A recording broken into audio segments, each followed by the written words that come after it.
Frankie from Flatbush rides the Brooklyn line. Got a swagger shot like a vintage wine. Everybody knows his name from porch to stoop. Hustling dreams in every loop. In the park he struts, hits the handball wall. Echoes hear the stories when the shadows fall. Got 1,000 tales and a confident grin. On the streets of Flatbush where legends begin. Frankie from Flatbush got the city glow, lighting up the borough with his every show. He's the heart of Brooklyn, never lay low. Frankie from Flatbush, always on the go. Bodega lights flicker when Frankie's near. He's got the rhythm, everybody cheers. Corner talks and sidewalk chalks his fame. In the Flatbush breeze you'll hear his name. Underneath the subway hum, the magic's real. Frankie's moves got that electric feel. From Atlantic Avenue to the urban hill, Flatbush Frankie's giving you a thrill. Frankie from Flatbush got the city glow, lighting up the borough with his every show. He's the heart of Brooklyn, never lay low. Frankie from Flatbush, always on the go.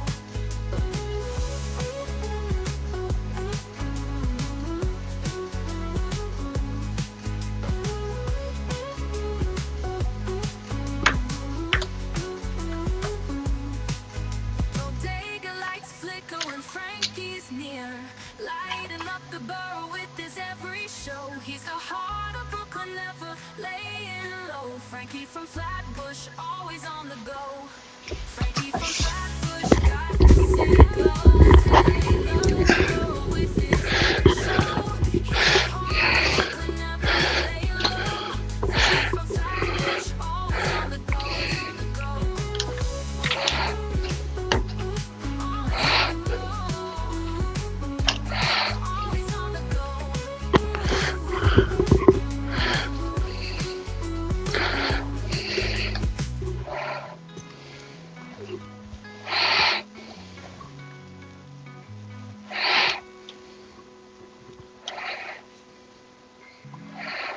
Ladies and gentlemen, it's Sunday, April the 13th, 2025 at 10:02 a.m. on the East Coast of America.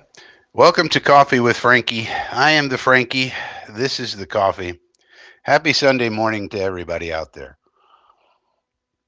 Let me know if you can see me and hear me okay on the mic. I think we got the bell. Let me know if you can hear the microphone, the bell, the camera, the laptop, everything. We got it all going on this Sunday morning. But let me know if you can hear me out there. We got Phil Adams in the chat. We got Harlan Abraham in the chat. Let me know if you can hear and see me okay in the chat before we get going on our topics for this Sunday morning before the NFL draft. We got to get ready for the draft. We got to get ready for all the things going on in the world of sports. But we can't do that unless we know the chat can hear us.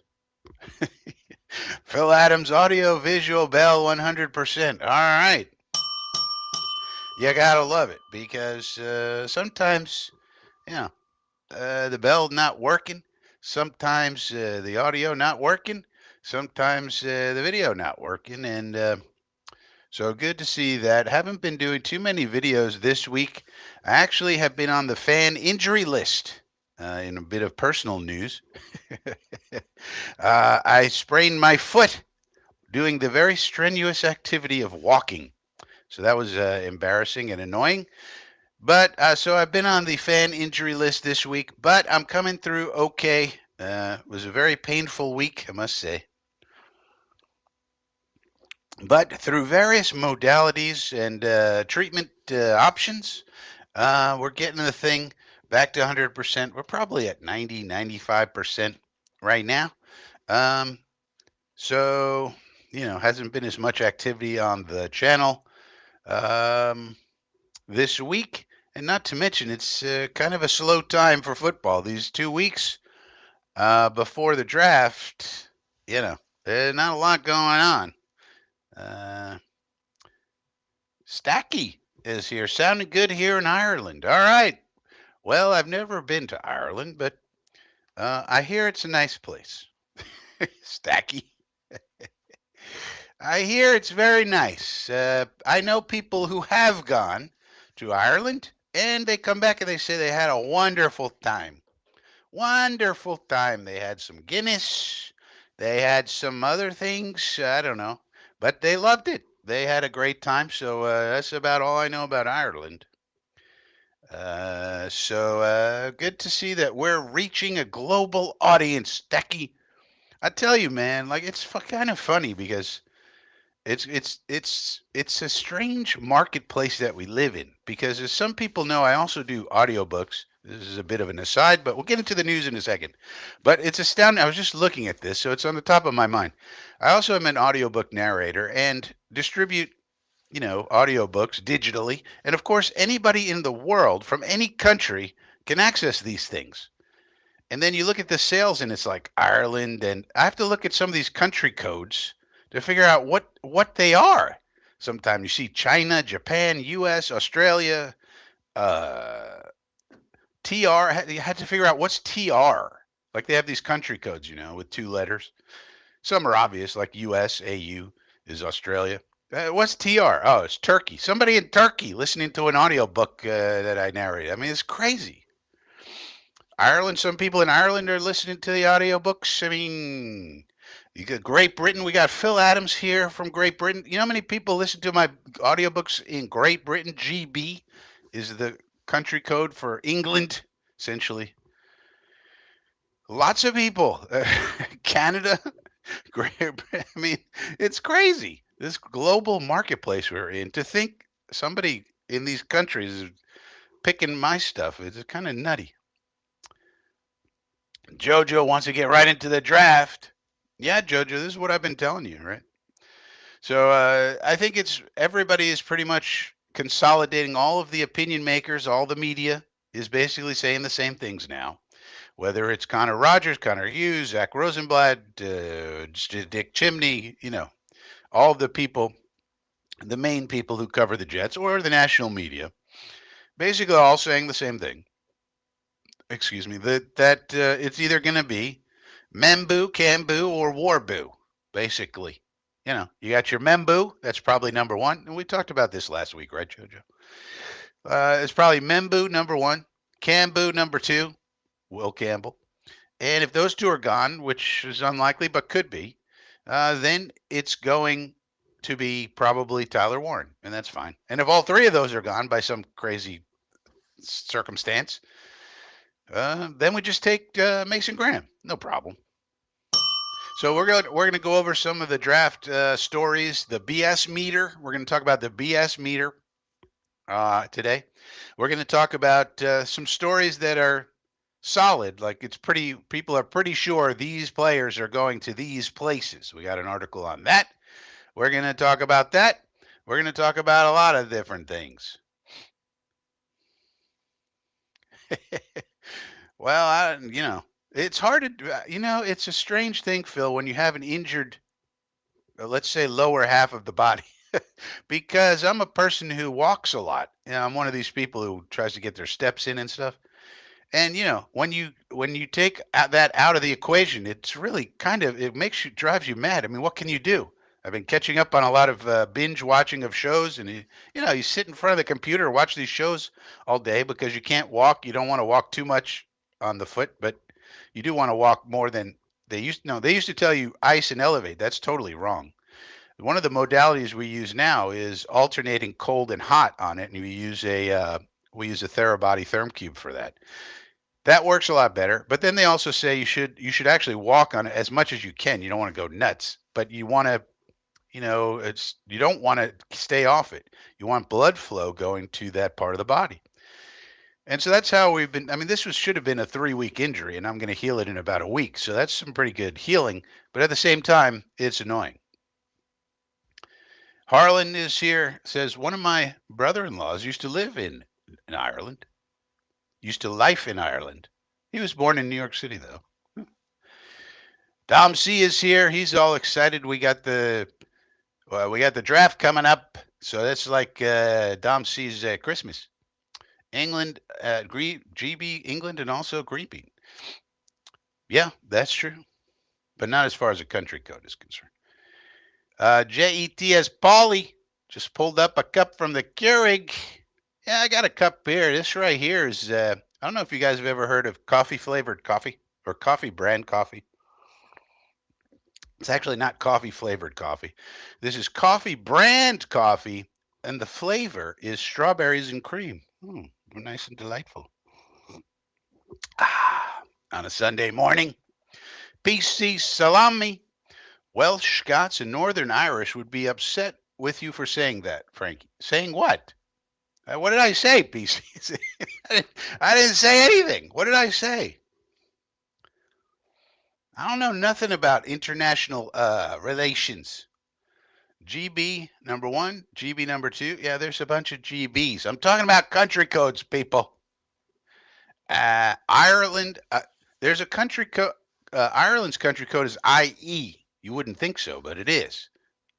And then you got Australia, but then there's also Austria. So Austria uses like AT, I think. It's confusing. It's all these countries, man. But it's amazing. It's amazing to have a global marketplace, I tell you that much.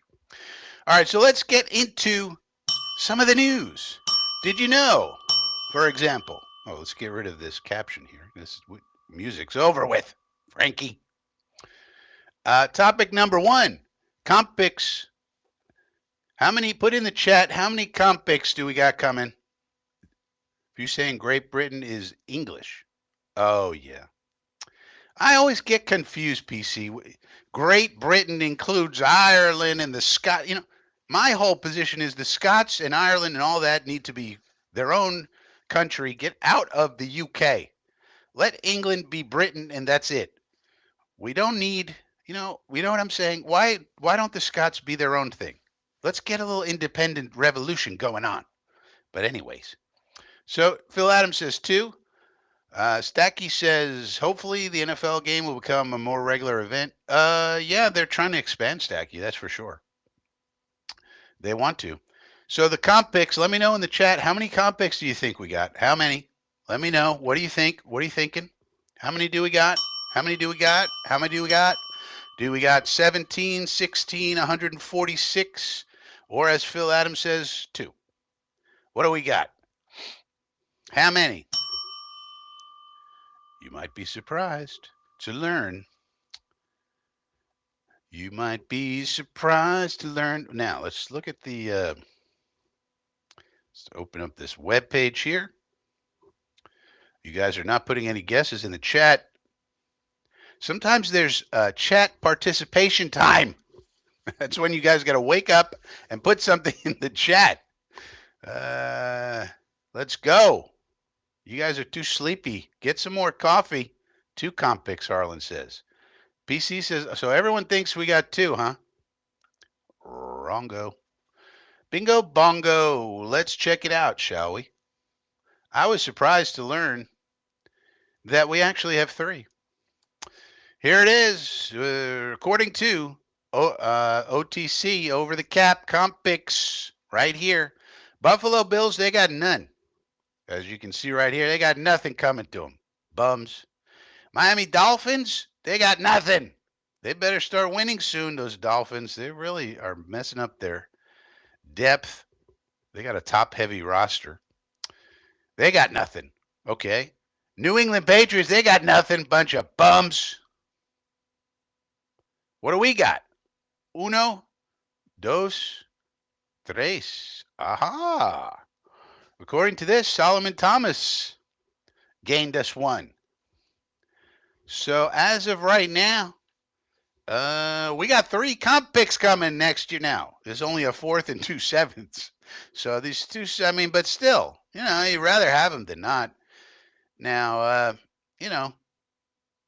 because you can, you could use them to trade, you could do whatever, but as of right now, we have three. I was surprised to learn of this. I, like you guys, thought that we had two, and then I looked at this for some other reason, and we got three. So there you go. We could have had more. if we didn't sign Stevens to such a big contract, but then he was in demand, so we had to give him a lot of money. Yes, this is correct, Harlan. This is for 2026. None in the yeah. This is projected. Now this is unofficial. Of course, this can change. One thing I don't know about the comp picks is whether incentives play into them. And if a person hits their incentives and therefore their contract goes up, does that help your cause as the team getting compensated?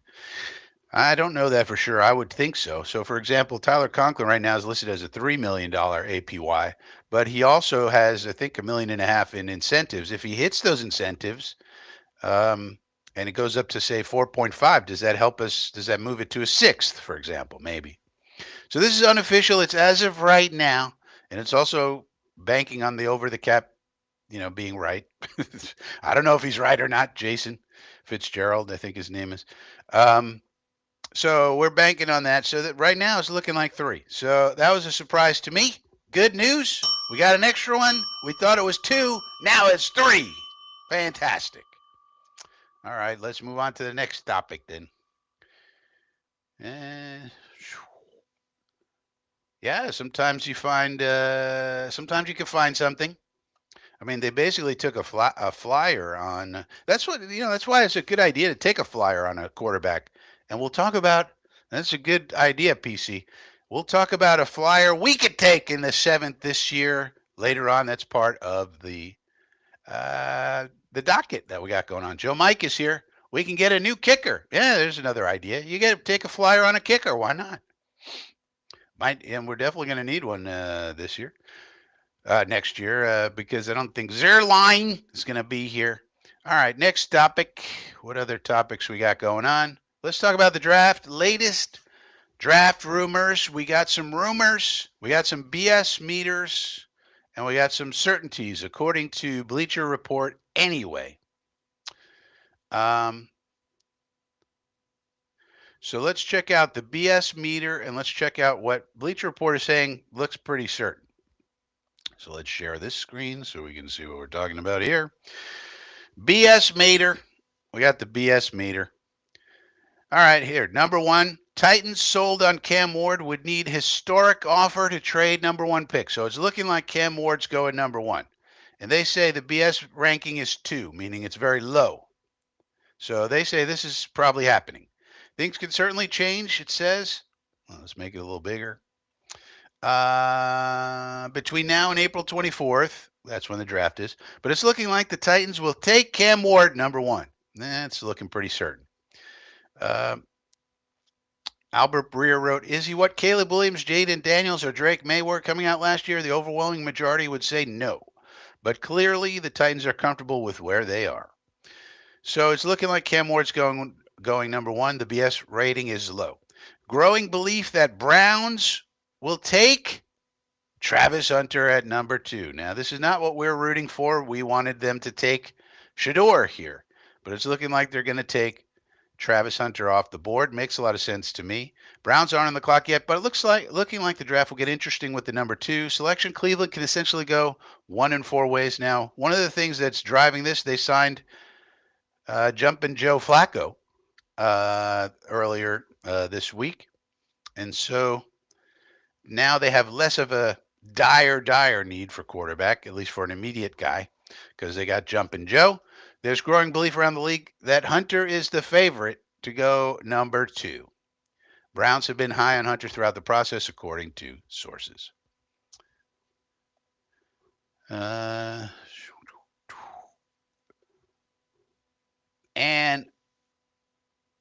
the BS rating is a 4. So pretty low. In other words, this is on a 1 to 10 scale. So, but it's looking more and more like we know the first 2 and maybe even the first 3 picks of the draft already. All right, number 3 out of 6, Sanders failed to make pro day impression, viewed as fringe starter. Fringe starter. What? For Shador?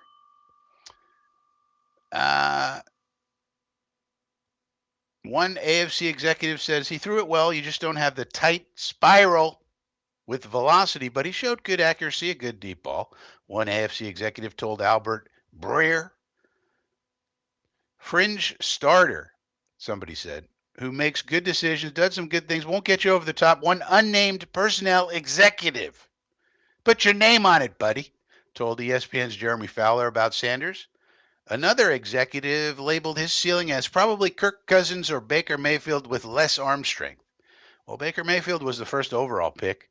Kirk Cousins was a fourth round pick, interestingly. So he compares him to two guys, one who was number one overall, and one was a fourth rounder, I believe. While Sanders' pro day probably didn't move the needle much, it likely did nothing to hurt his stock. We have to call BS on him being considered a fringe starter universally. So this has a high BS meeting about the fringe starter part. And it says here, Cousins and Mayfield have both been above average starters and Pro Bowl level talents at their peaks. At least two executives called Sanders a mid to late first round talent, according to Fowler. And BR scouting department views him as a high floor prospect. He may not develop into a perennial all pro, but calling him a fringe starter feels unfair. Those comments might be made by someone who's hoping to land him toward the bottom of round one. BS rating 8. That's a high BS rating. That's a high one.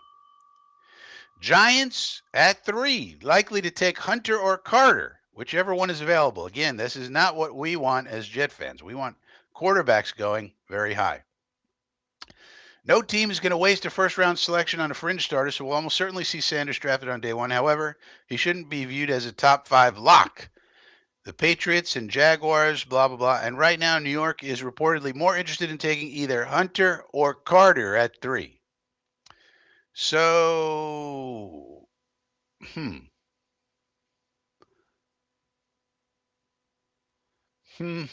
Talking to people who were at Colorado's Pro Day on Friday, they believe that the Giants will either go Abdul Carter or Travis Hunter, whichever one is available, Fowler said. So this is Jeremy Fair or Fowler. Now, we also saw this week, to kind of back this up, Abdul Carter posted a picture of Lawrence Taylor on one of his social media. You know, Lawrence Taylor, the New York Giant great, of course, all-time great. And so seeming to indicate that he thinks he will go to the Giants to become the next Lawrence Taylor. So that kind of just backs a little more evidence that backs this reporting up. As Fowler noted, Sanders could be an option for New York, but it feels far more likely that the Giants would prefer Hunter or Carter. Now, the only thing that makes me wonder is I don't know how they're selling the owner on this plan. Selling the owner on Russell Wilson and Jameis Winston and get a quarterback next year, or get, a Tyler Shuck, Kyle McCord, Will Howard type later in the draft. I don't know. The fans seem to really want Shedeur Sanders, as far as I can tell from fan reaction or fan sentiment. Those two and Michigan defensive tackle Mason Graham are the only prospects in this year's class graded as top 10 talents by the BR scouting department.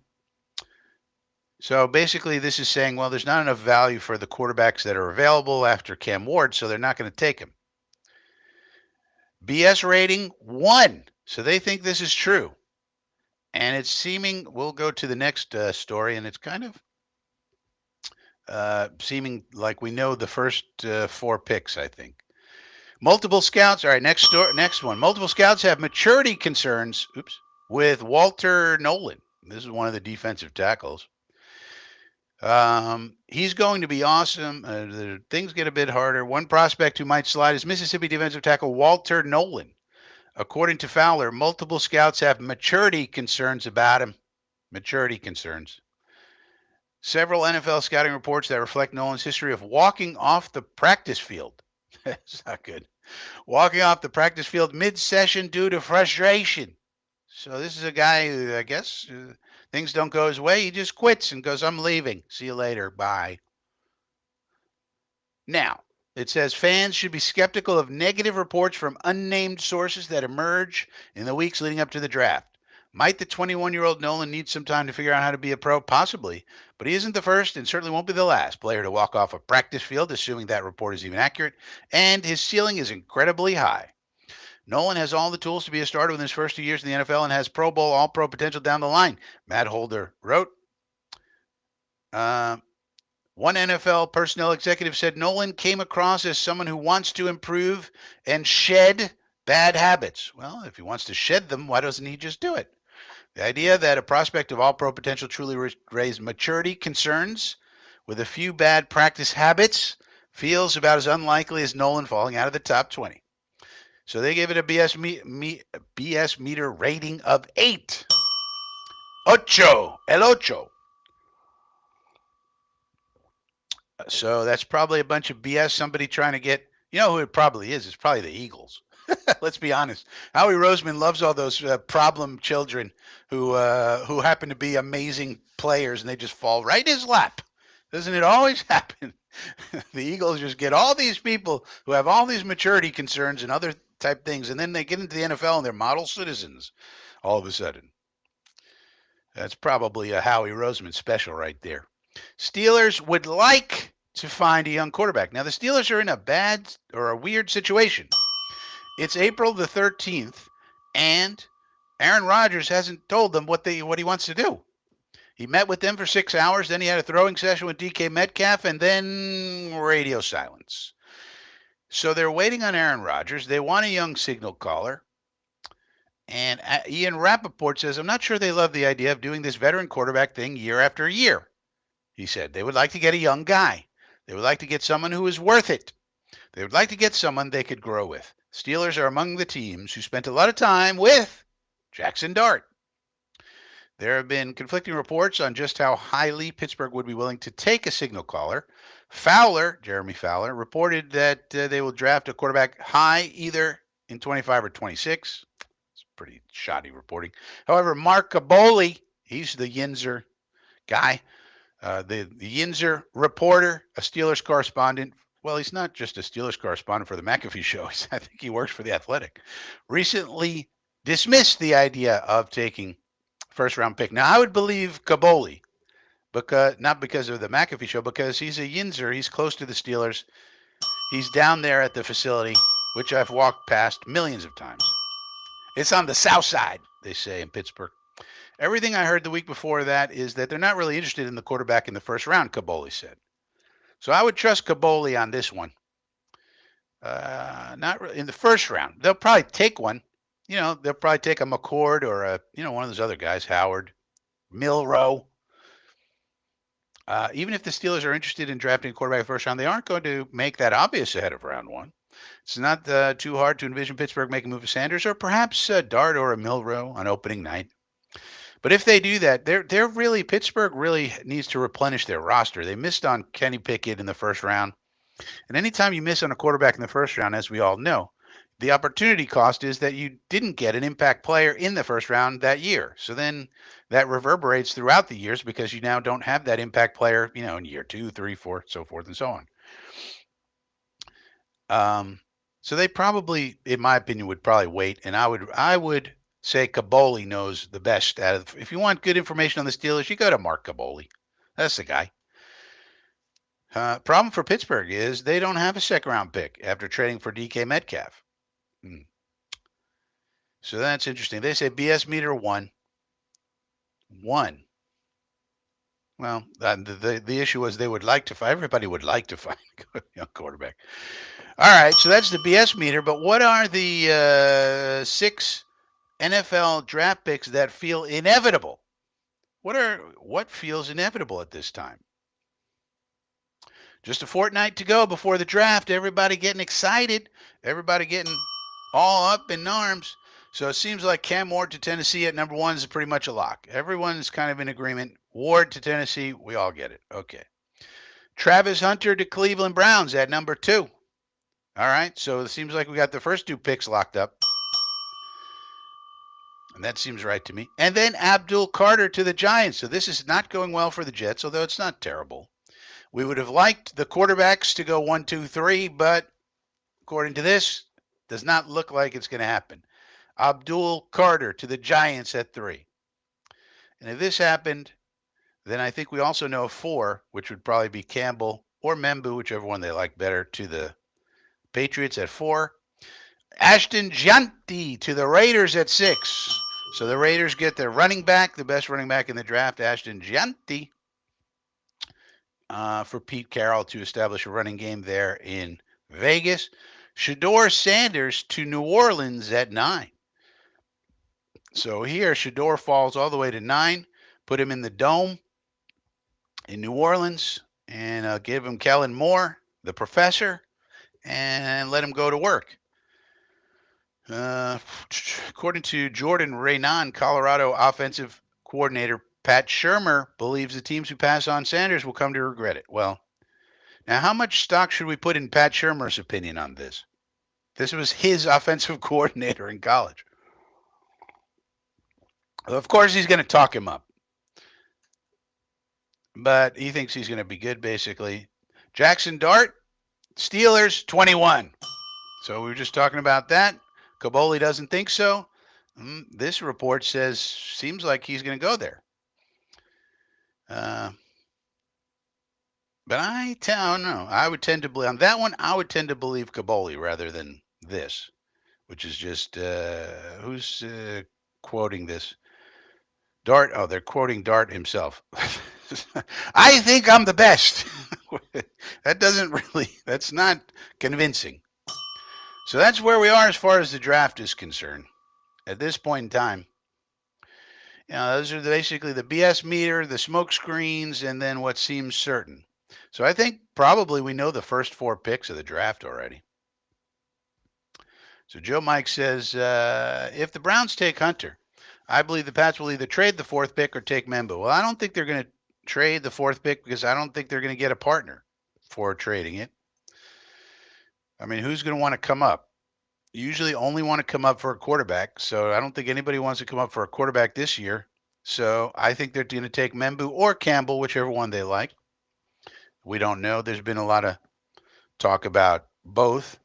So I think that one could go either Membu, Cambu, whichever one they like the best.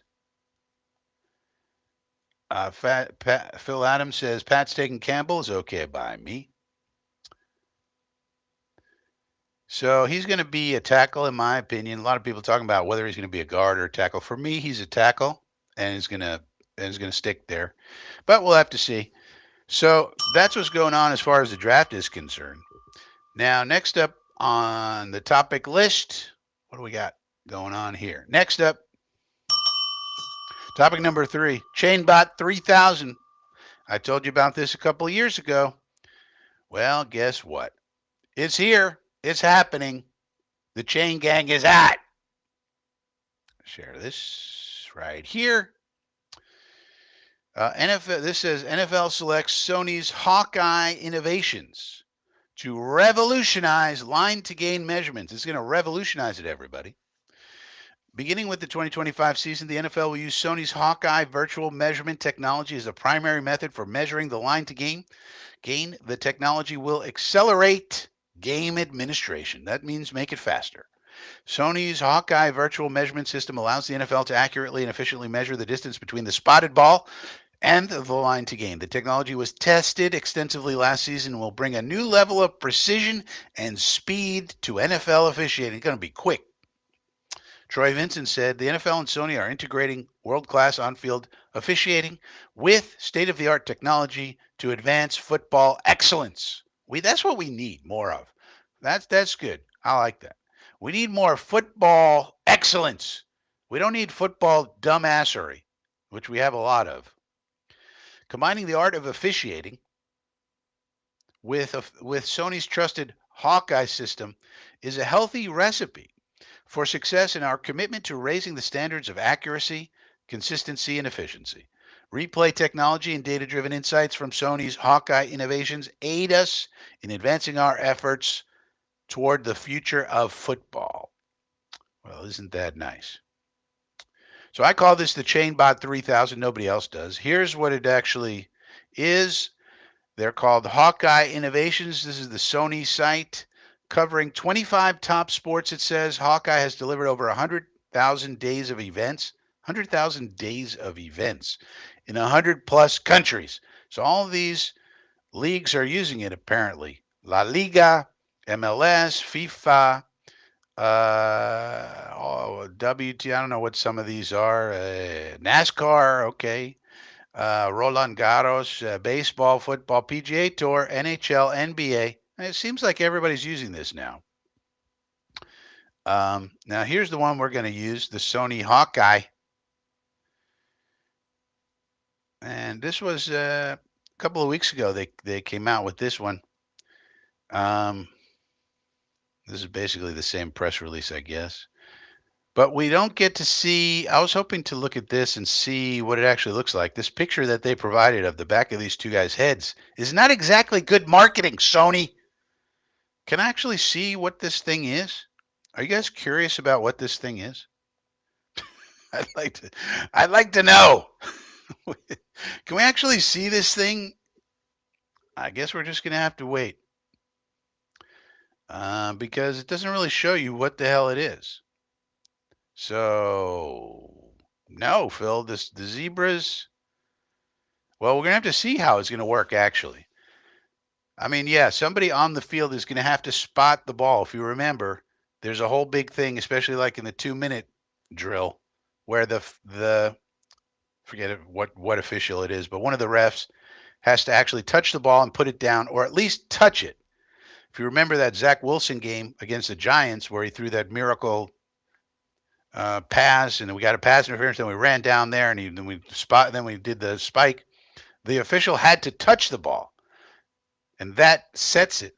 So I think that's going to have to still be the case, but I don't know how it's going to work. We're going to have to see. I was hoping this thing would tell me actually more about how it's going to actually work. But the idea is good. They tested it. It's probably going to work. All these other leagues are using it, something similar from the same company. So it would be extremely embarrassing if it didn't work. I would think. So Todd's here. Howdy, Todd. So the zebras, yeah, I think they're going to have to spot the ball. This is really about the line to gain. So we'll have to see, Phil. But that's the third topic. So that's coming to a field near you. And topic number 4. Let's move to this one. Did you know Alan Lazard is coming back? Everybody told us Alan Lazard's going to get cut. The media, the beat writers said he's certainly getting cut. There's no way he's coming back. Absolutely. Well, they were all wrong. Veteran had 2 inconsistent seasons with the Jets, was considered a potential salary cap casualty. This is Justin Fields over here. In a bit of a surprise move, wide receiver Alan Lazard is sticking with the Jets for the 2025 season, potentially. According to multiple reports, the veteran wide receiver, who is due to make $11 million this season, has agreed to a new restructured contract that will save the Jets $8.5 million, with the team guaranteeing $1.75 million of Lazard's new deal. Lazard, 29, has had 2 uninspiring seasons with the Jets, totaling 841 receiving yards in 26 games. He did catch 6 touchdown passes in 2024, but his relative lack of production, plus his steep salary, made him a prime candidate to be cut. Instead, Lazard and the Jets were able to find middle ground on a deal to bring him back. While Lazard hasn't been a game changer for the Jets, bringing him back should help quarterback Justin Fields by giving him a veteran target in an otherwise young wide receivers group. This said. Personally, the way I see this, he's down to a salary that makes him a lot more tradable, if you think about it.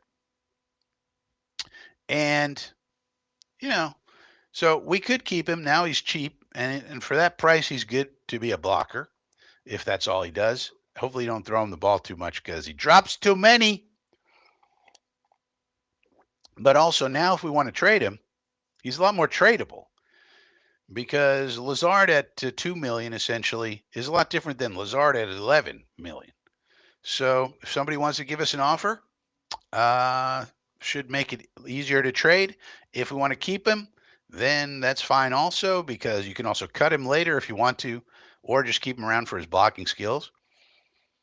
And saves us $8.5 million, which we should be using on other players, but we're probably waiting for after the draft to do that.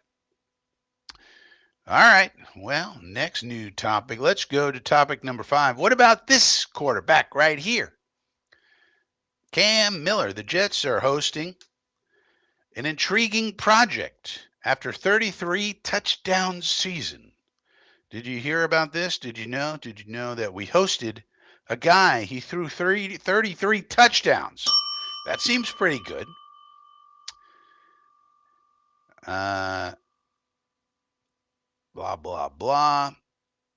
While this is the case, the team reportedly is hosting a different guy who could make much more sense as a late round project. Brian Costello of the New York Post shared that the Jets are meeting with Cam Miller. That's right, Cam Miller, uh, for a visit. So he came and visited us. Isn't that nice? Miller was a 4-year starter at NDSU, North Dakota State University, and won 2 FCS national titles. Intriguing day 3 option, said Costello, as if he knows what he's talking about. Miller racked up 33 touchdown passes to just 4 interceptions in 2024 with North Dakota State. He also had 3,251 passing yards. Could be taken late, wouldn't be a threat to Justin Fields. So that's the news report on that. But you might be saying, well, who the hell is this guy? Cam who? What? What? Huh? Well, we do have, so if we want to know about prospects now, we could ask Dom C for one thing. But if Dom C isn't around, uh, for example, we might want to ask the Beast um,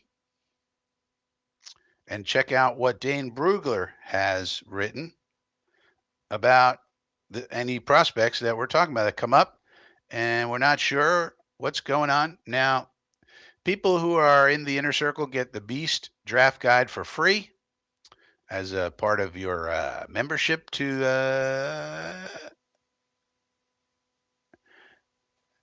inner circle. So let's look up and see what Cam Miller is all about. This is the Beast right here. We got it. Quarterbacks, quarterbacks. Doobie doo. Cam Miller. Now, here's the list of quarterbacks according to Dane Brugler in the Beast. He's got Cam Ward. This is a different Cam. Shador Sanders, Jackson Dart, Tyler Shuff, fourth.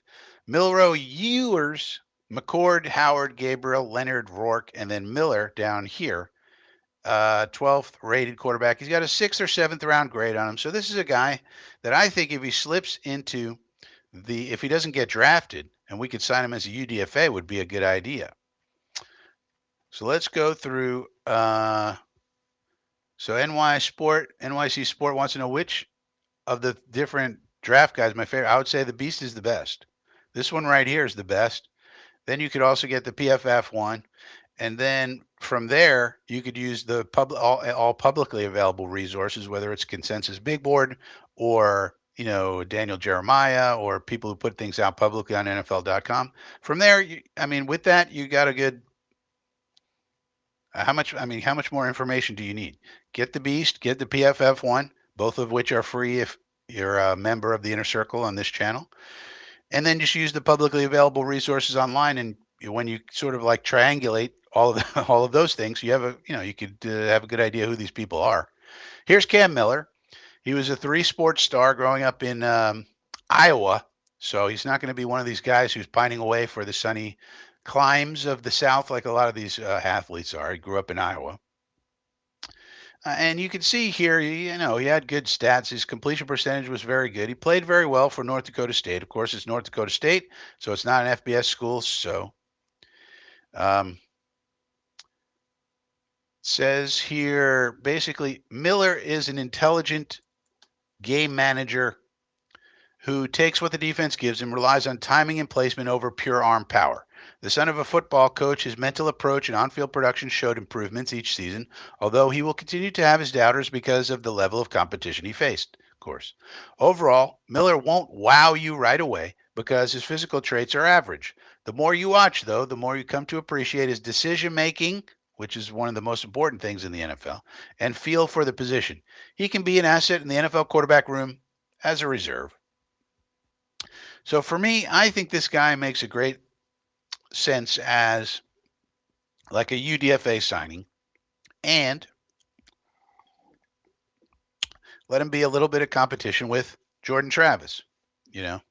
Bring him in. I wouldn't use a draft pick on him. My thing is we the way we've approached free agency and the fact that we said we're trying to compete now, we're not rebuilding according to our brain trust, means that we need to use all of our draft picks on non-quarterbacks, in my opinion.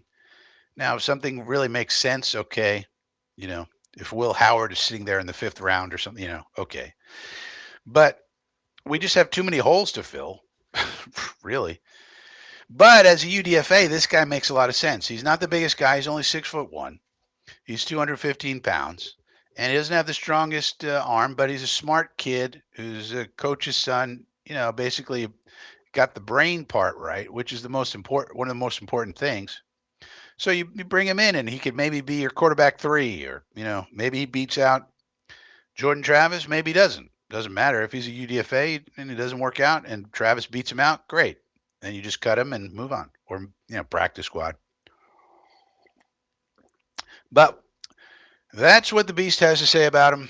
So if we see him being signed as a UDFA, I'd say that's really nice. A guy with a sixth, seventh round grade, you sign him as a UDFA. Hey, great. Bring him in his competition, see what he could do, and that would make a lot of sense to me. But I wouldn't draft this guy in the fifth round or anything like that. We have too many holes to fill. We're going to need guys to play special teams at least, in those things, and then you hope they are able to make an impact at some point in time. Maybe as a quality backup. Quality backup. Yeah, well, Jordan Travis is a project, but he's got to start playing, Phil. So he's got to get healthy, get on the field, and play.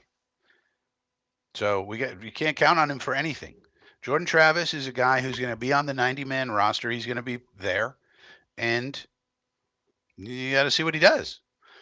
So you got to bring in competition, and if he can't beat the competition, he can't beat the competition. This is the way it goes. But if he plays well, then you keep him. That's the way I see that one. Max Brosmer, yeah, that's another guy who falls into a similar category, Harlan, I would say. So, yeah, that's right. Max Brosmer, any of those guys in that range, I would say would be good UDFAs. UDFA contracts, you really can't go wrong. You bring them in and you see what they got, right? Captions. Rams Village.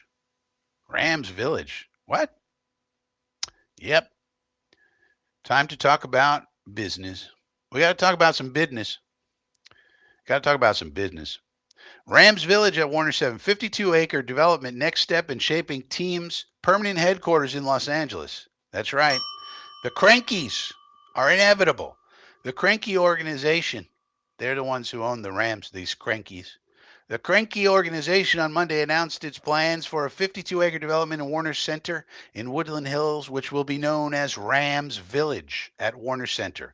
It will include the permanent headquarters and training facility for the Rams as part of the near 100 acres the Crankies acquired back in 2022. As we embark on our 10th season back in LA, we remain committed to helping shape the future of this great city, said Stanley Cranky. He's one of the big Crankies. Rams Village at Warner Center will continue to transform Woodland Hill, blah, blah, blah. Here's what it's going to look like. Look at this. This look nice. I mean, what the hell, man? Now, what does this have to do with the Jets, Frankie? Well, why can't we do this? I don't understand. I thought there was another picture. But look at that. It's beautiful. Why the hell can't we do it? This is the problem, is that this is the trend now. I mean, if Woody Johnson isn't paying attention, somebody wake up Woody and Jaime. This is the business trend now. You've seen it in Green Bay. They built Titletown. You've seen it in Boston. New England. The Patriots built Patriots Village or whatever it's called. Now LA's building Rams Village. You see what Steve Cohen wants to do with the Mets and making Metropolitan Park or whatever he wants to call that thing. Why are these business people, who I am continually told that the business people on the Jets are top notch, they're not dummies. Our business people are supposed to be, by all the reporting we've seen by these dopey reporters, supposed to be really good. Our business people, because our businesses keep making money. The Jets, the Meadowlands LLC, the Johnson Company, all of the Woody Johnson companies are extremely profitable. So these business people that Woody Johnson has around are supposed to be the best. So why aren't they thinking about something like this? This is the trend. This is what people want, and it's exciting and it's awesome. I mean, I don't understand. It's capital intensive. Yeah, yeah. It's a big capital intensive project that you will make your money back over the generations, and you need to start thinking generationally. And of course, the Johnsons should be thinking that way because Woody's 77 years old. Christopher's no spring chicken. They're going to be handing these businesses off to their children at some point. And so, why wouldn't you be thinking long term? Thinking about soccer, thinking about baseball, thinking about football, thinking about retail and hotel and things of that nature. Why? I don't understand why the Jets are just stuck at this place in this one spot in New Jersey where the one thing you do, you come, you drink beer in the parking lot, then you go and you watch a football game, and then you go home.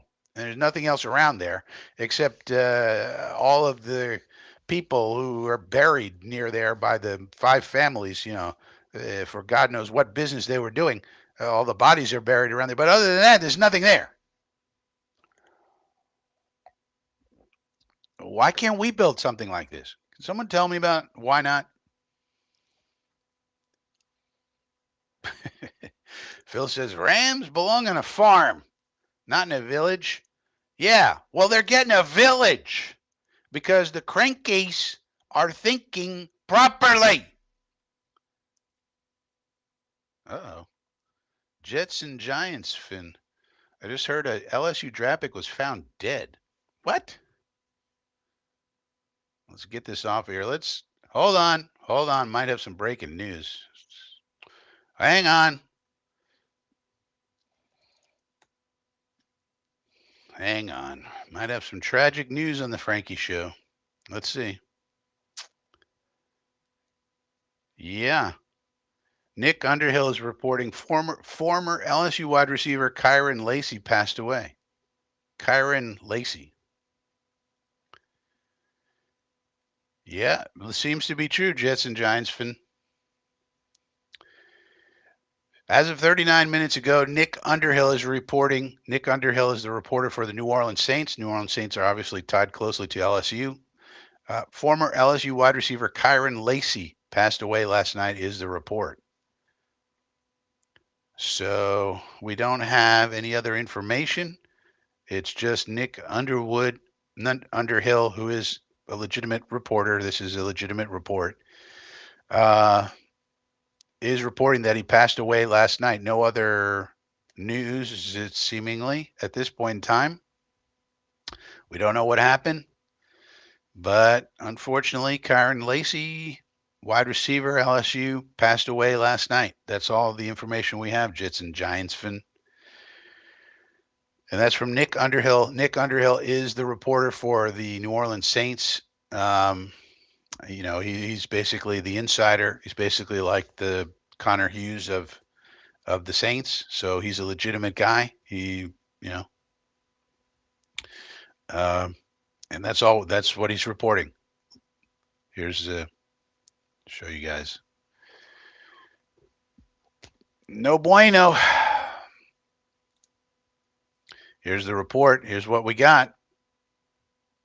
Nick Underhill, uh, former LSU wide receiver Kyron Lacey passed away last night. So, a bit of sad news on a Sunday morning. We got to keep in mind that these football players are human beings too, and all of the things that happen to human beings happen to these football players as well, upon occasion, including very sad situations. Adam Schefter is now reporting that he was found dead Saturday night in Houston. Houston, of course, is very close to Louisiana, specifically New Orleans, relatively close. Here's the report.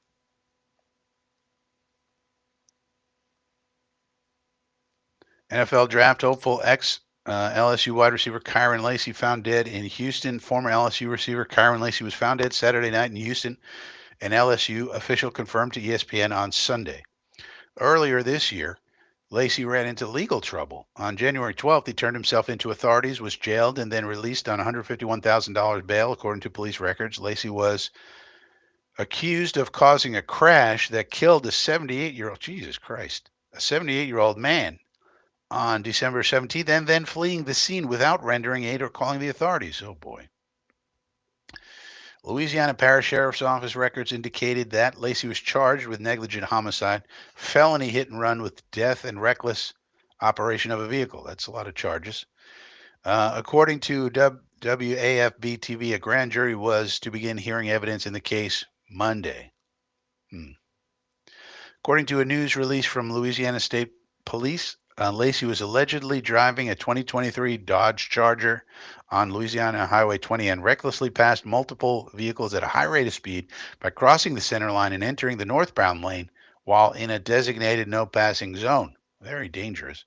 As Lacy was illegally passing the other vehicles, the driver of a northbound pickup truck abruptly braked and swerved to the right to avoid a head on collision with the approaching Dodge, said the police report. Traveling behind the pickup was a 2017 Kia Cadenza, whose driver swerved left to avoid the oncoming Dodge Charger. As the Cadenza took evasive action to avoid impact with the Dodge across the center line and collided head on, Jesus, with a southbound 2017 Kia Sorento. Police allege that Lacy drove around the crash scene and fled without stopping to render aid, call emergency services, or report his involvement in the crash. Herman Hall of Thibodaux, Louisiana, who was a passenger, later died from injuries suffered in the crash. Oof, this is brutal.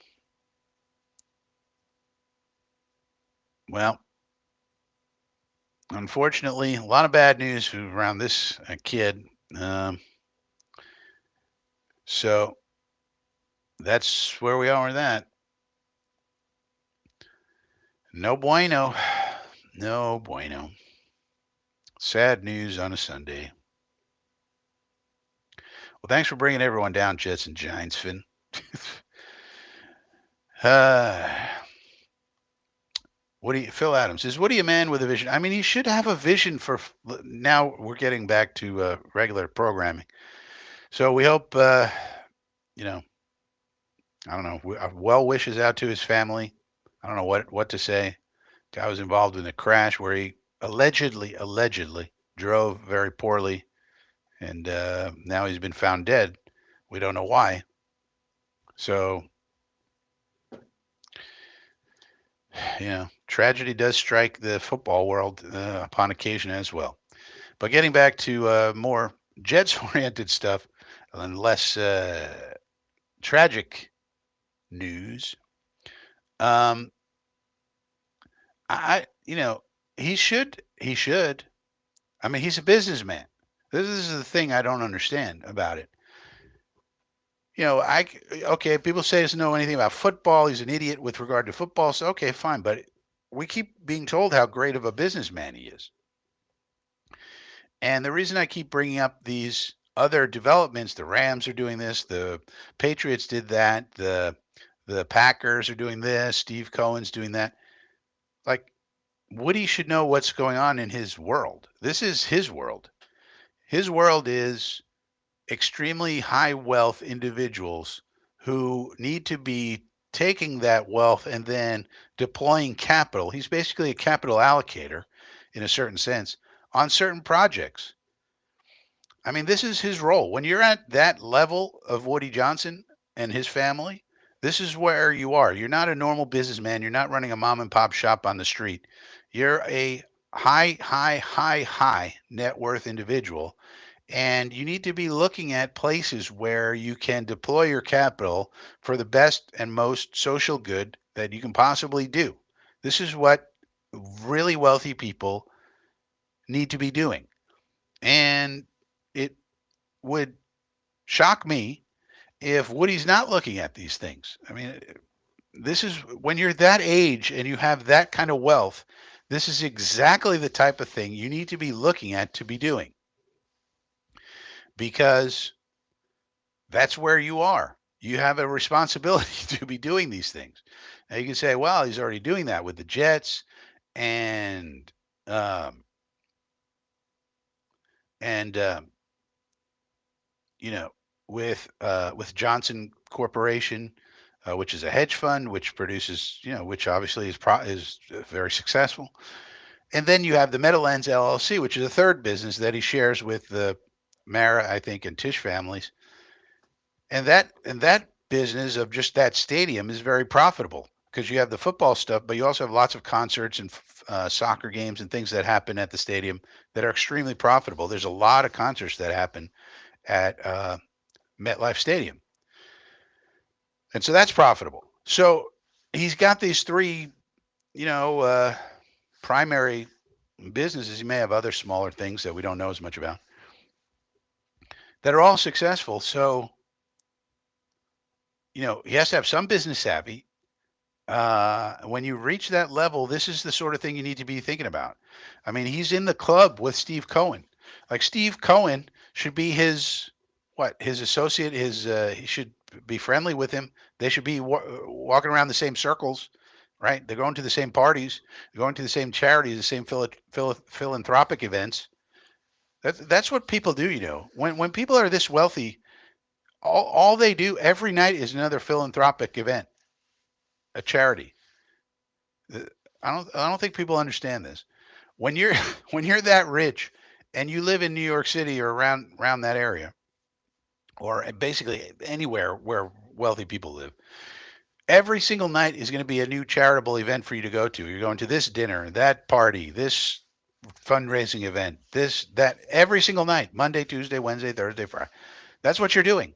And so all of then you see the same people in those circles because the same people who are at that level where they're going to get invited to those events are going to be at those places.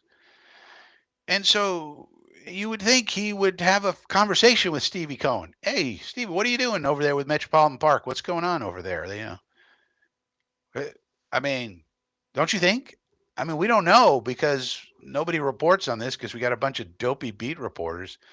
Um, who are reporting, Rich Samini's new columns out, and he's talking about Brandon Stevens predicting a hell of a combo with Sauce Gardner. Great news, Rich.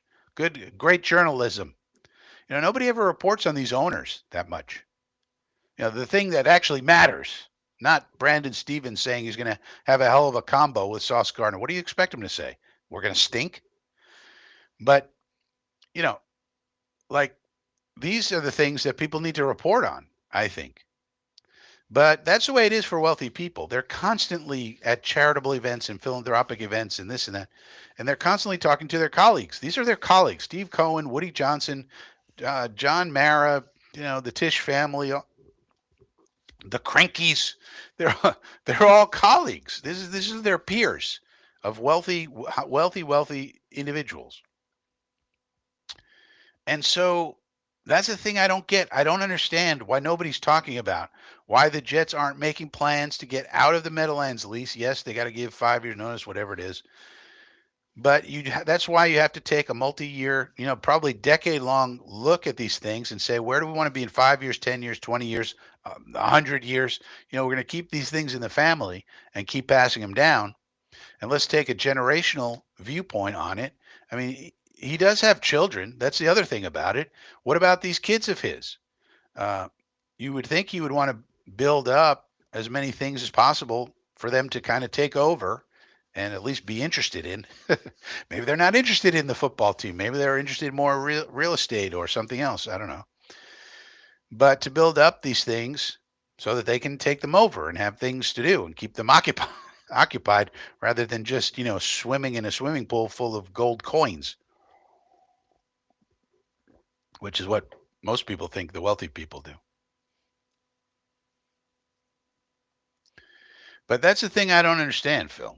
If Woody set up a new stadium in Queens, it'd be in direct competition. Well, not necessarily. I mean, I still think MetLife would draw its amount of people, and then you could also have things in Queens. I mean, there's enough, events to go around. I mean, I think especially now you're seeing especially coming out of COVID, right? There's, I think, a huge hunger for people to do live events. You're even seeing it on a small scale. Yesterday, they had the Badlands event, or 2 days ago, they had the Badlands event, where Badlands, Caparoso and Parkinson and these people, they had a live event. That's a very small scale example. Uh, but there's others too where people are just having live events, like the All In podcast is now having live events. People want to get out and do stuff now. They were stuffed in their houses during COVID, and now they want to do all the things. So I think there's enough events to really go around. So some would still stay in New Jersey. I mean, basically, it would just be another venue for acts to come to. Like Beyonce's doing a 5 night tour, 5 night stay at MetLife, for example. Now, you may not like Beyonce. I don't care for her music, but she's obviously one of the biggest musical superstars in the world. And that's going to be a sold out event, and it's going to be very profitable. But she could do that. And then the next day, she could go to Queens and get a slightly different audience, right? There's enough people in New York. I mean, New York is a 12 million person city. It's not Pittsburgh. In Pittsburgh, there's 300,000 people. 300,000. New York has what? 12 million? New York City. So there's enough people there where, yeah, you got MSG, you got Yankee Stadium, you got City Park, you got all these things, but there's enough to go around, seems to me. So,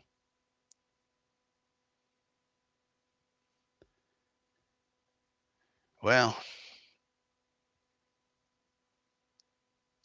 I would say atomic clock that when you have a new regime, there's not a lot to. What are you going to criticize? They haven't done anything yet. I will say you have heard from some criticism from me, right, Atomic?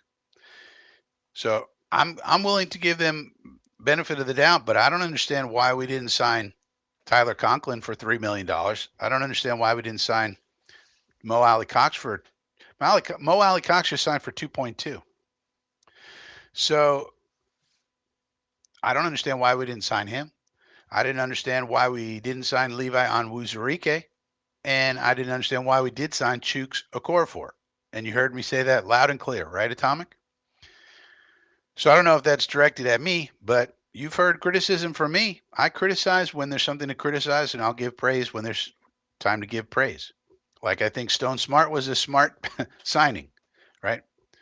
Some of the things we did were very smart. The defensive tackles we signed, I'm not happy with them. And I made that loud and clear. They're just a bunch of bums. Noddy, Cowart, Tufele, they stink. So we got a problem at defensive tackle. We got a problem behind Johnson and Spinny McWhinney at edge. We got problems at defensive tackle. We got problems at tight end. Wide receiver is still not good. You're not going to address all this stuff at the draft. You can't. I mean, it's impossible. So yeah, I mean, most people are going to give a new regime some time to operate and breathe. But you've heard from me when I didn't like some of the things we did and didn't do. I was very vocal about it at the time it happened and still am. So hopefully that's not directed at me. Rover Bet, trading for Michael Mayer. Yeah, it would. We've discussed Mayer, as they said in Back to the Future. Um, depends on what the price is, of course. So if they're looking for a second round pick, nope. If they're looking for a third round pick, nope. I think the discussion starts at a fourth, but I probably would want to get him for a fifth or something like that. So we'd have to see. But if the price is right, I'm all for taking Michael Mayer. I mean, trading for Michael Mayer for the right price, because it basically would just take one need off. Now you still draft one in addition because the room is so thin, right? But you know, I'm sure they explored it. It's been in the news. It's been in the news that the Raiders not too happy with Michael Mayer, but we've been very, I would say, trigger shy. I mean, I don't understand why we couldn't just sign Mo Alley Cox for more than 2.2 million. Just give him 3 million or 2.7. Doesn't affect your comp pick formula at all. And or Conklin. I mean, if you re-sign Conklin, doesn't Doesn't really hurt your comp pick formula, so you might not get a seventh back. All right. But now you have Conklin. You have a decent, reliable tight end. And then you can still draft one. Doesn't hurt your draft picks. So that's where we are. Last topic. This one's going to involve some participation. Chat room chit chat. So let me know what else is on your mind. Otherwise, we'll call it a morning, Sunday morning. We are going to be covering the draft live and in color. As the first round goes down, and then as the second and third round also on the second day. So we'll see what's going on. But let me know if there's any other topics on your mind that you'd like to explore and discuss, because that's all the ones I had prepared for today's program. On the old rundown. Yeah, he wanted to come back. He said so. So we know he did want to come back, and he would have come back no problem. All we had to do is give him a contract more than $3 million. So not a problem. Tyler Conklin loved it here, loved the Jets, wanted to be here. We just didn't give him a contract. That's a problem.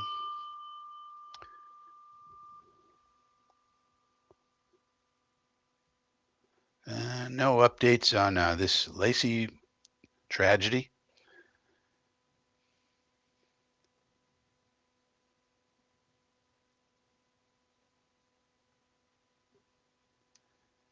All right.